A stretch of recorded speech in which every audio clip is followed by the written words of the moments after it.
Buen día a todos. Continuamos con el estudio de oratoria y homilética y hoy vamos a estar viendo el tema acerca de la ordenación del sermón, es decir, las partes que componen el sermón.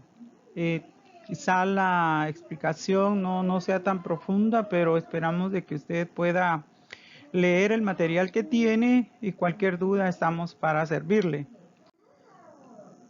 El orden es la base y secreto del sermón, ya que esto nos ayudará a tener las ideas claras y poderlas presentar de la mejor manera posible a los oyentes. El arreglo del esqueleto será la base de dicho orden.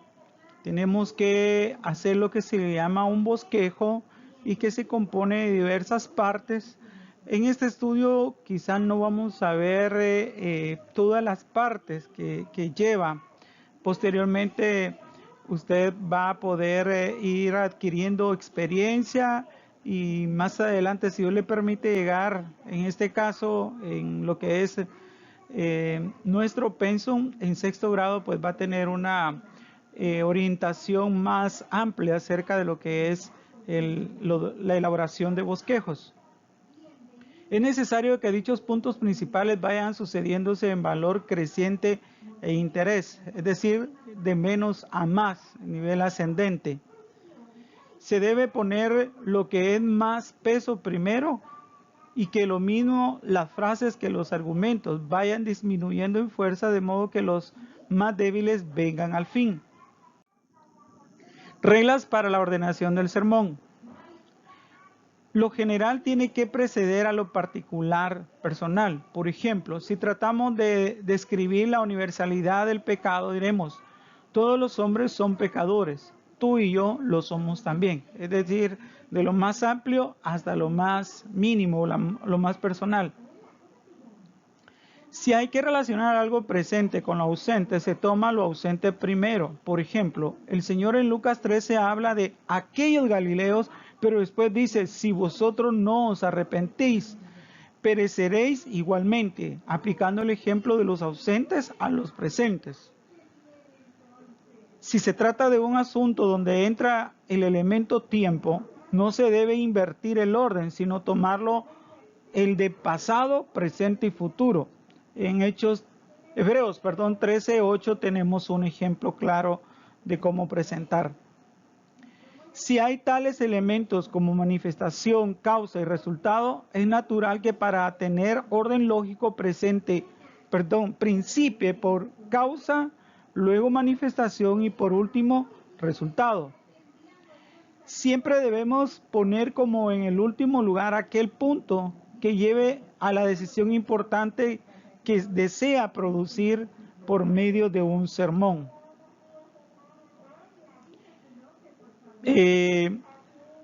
Por favor, cheque ahí el ejemplo número 1 del folleto o del libro de texto.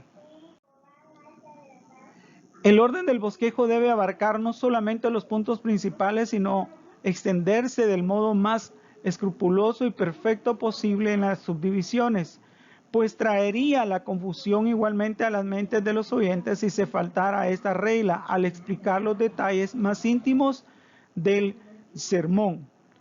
Entonces, tenemos que ir viendo los puntos más principales y tener en claro, ¿verdad?, qué es lo que queremos lograr con cada división que vamos a poner en el bosquejo para desarrollar el sermón. Ver el ejemplo número 2. Siempre los puntos principales deben ser una preparación del que le sigue. Es decir, que lleven una relación ambos y vayamos preparando el ambiente para el siguiente punto. Divisiones y subdivisiones del sermón. El predicador recibe la inspiración del asunto sobre el cual ha de hablar como un mensaje especial de Dios para sus oyentes, como respuesta a sus continuas oraciones pidiendo a Dios la inspiración del mensaje apropiados a las necesidades espirituales de su pueblo. Lo definirá en varias proposiciones o divisiones principales, ya sea usando las palabras o frases más prominentes del texto. A esto se le llama un sermón textual hilativo o siguiendo un plan lógico formulado en su mente acerca de los pensamientos del texto le sugiere. A esto se le conoce como el sermón textual tópico, o bien formará un plan que no tiene nada que ver con las palabras del texto, sino con algún mensaje o doctrina bíblica para el cual el texto le sirve solamente de introducción. A esto se le conoce como un sermón tópico. Más adelante vamos a estar viendo los tipos de sermones que se pueden trabajar. Hay muchas formas de hacerlo que tienen que ver con la interpretación del texto. El objetivo de las subdivisiones debe ser únicamente el desarrollo de la división principal, sin salirse de ella y sobre todo sin tratar de explicar lo que ha de exponerse más tarde en alguna otra división. Divisiones ampliadas o explicadas. Para predicadores nobles o muy ancianos, cuando empieza a fallarle la memoria, no será suficiente un bosquejo con escuetas divisiones y subdivisiones, sino que necesitará un poco de desarrollo escrito. Es decir, el bosquejo será más amplio del que normalmente se utiliza. Lamentablemente, con el tiempo, ya sea por enfermedades o por la edad, vamos perdiendo la memoria. Y ya en el momento de desarrollar el sermón, se nos van las ideas que tuvimos en el momento que fuimos inspirados para escribir el bosquejo. Y por tal razón, en este caso, se puede extender un poquito más las divisiones, subdivisiones y agregarle otros pensamientos. Aconsejamos que este sea lo más conciso posible para no llevar al predicador a la tentación de leer el sermón palabra por palabra, lo que siempre resta vigor a la alocución, atando al predicador a un manuscrito. Generalmente vemos cuando se da una conferencia de prensa, los presidentes u otras personas llevan su discurso escrito y muchas veces están más pendientes de lo escrito que tener el contacto visual con el auditorio. Entonces, eso es lo que debemos tratar de evitar nosotros, de no perder mucho el contacto con el público o los asistentes en esa ocasión. Vamos a la introducción al sermón. Se ha dicho que las dos partes más importantes del sermón son la introducción y la conclusión. En la introducción obtenemos la atención de los oyentes, se capta, ¿verdad? Se rompe el hielo y ahí se atrae la atención. Un auditorio bien dispuesto desde el principio escuchará con mayor atención al predicador y sacará mayor provecho de todo el contenido del sermón. El predicador sensato no tardará en aprender cuál es el verdadero sentir de la generalidad de sus oyentes, pero el que se crea a sí mismo gracioso puede pasar mucho tiempo sin darse cuenta de que en lugar de atraer, repele y se hace ridículo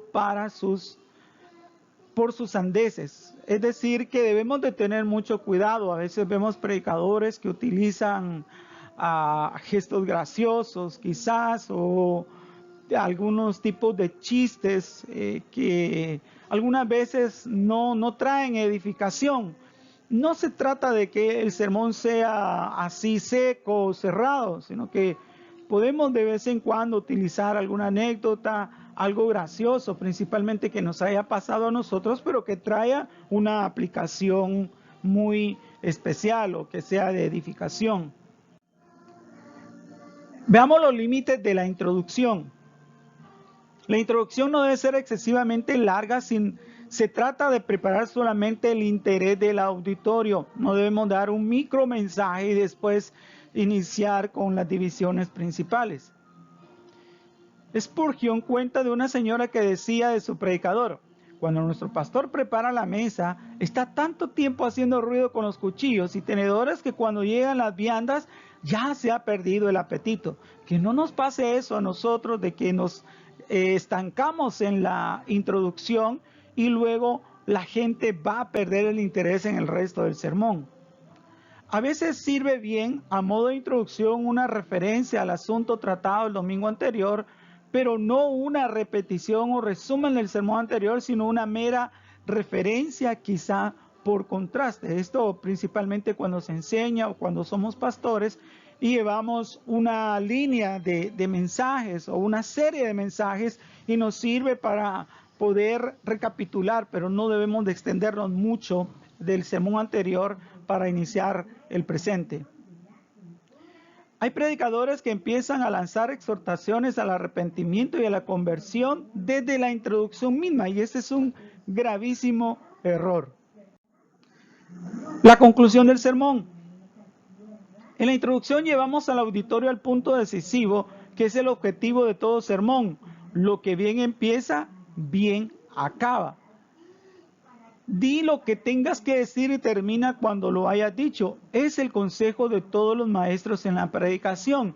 No tenemos que estar dando vueltas y vueltas, sino que tenemos que ser directos. La conclusión no debe ser estereotipada o monótona.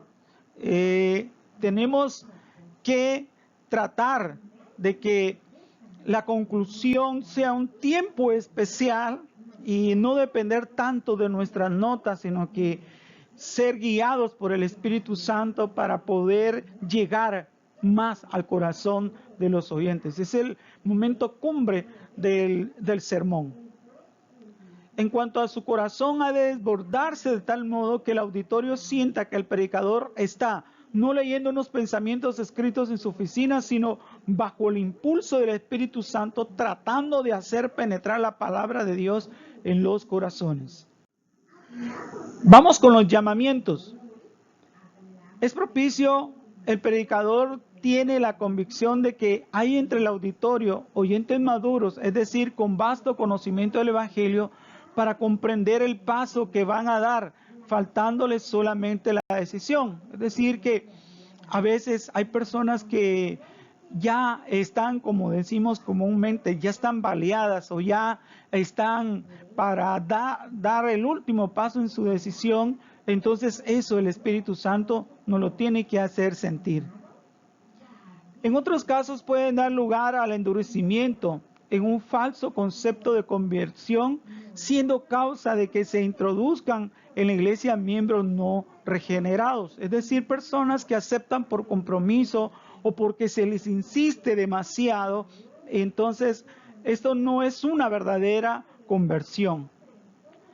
Tenemos el caso de una persona a la cual felicitaban los creyentes por haberse levantado manifestando aceptar a Cristo, a lo cual él respondió: no, yo no entiendo de estas cosas, pero me daba lástima aquel pobre señor que nos pedía que nos levantásemos con tanta insistencia.